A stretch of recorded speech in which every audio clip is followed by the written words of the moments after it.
বিশ্ব সুন্দরীরও কটাক্ষ থেকে রেহাই নেই। সৌন্দর্যের মুকুট থাকলেই কি সমালোচনার হাত থেকে রক্ষা পাওয়া যায়? খ্যাতি আর গ্ল্যামারের জগতে তা যেন অসম্ভব। একটা গোটা জেনারেশনের কাছে ঐশ্বর্য আর সৌন্দর্য যেন সমার্থক শব্দ। তবে তাকেও ছাড় দেয়নি নেটিজেনের কড়া চোখ।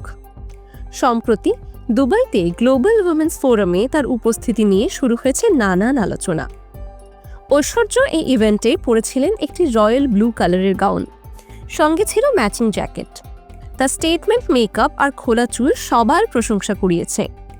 তবে তার পোশাক নিয়ে শুরু হয় অনলাইন ট্রোলিং। নেটিজেনরা তাদের মতামত জানাতে শুরু করেন।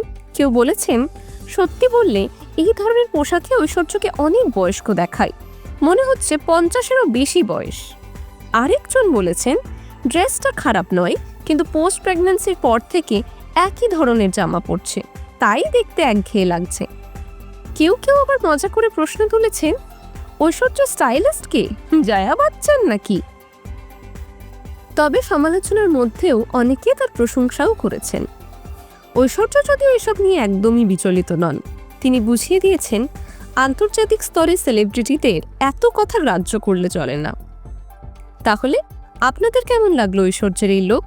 কমেন্ট করে জানাতে ভুলবেন না কিন্তু। টাইমস নাও খবর।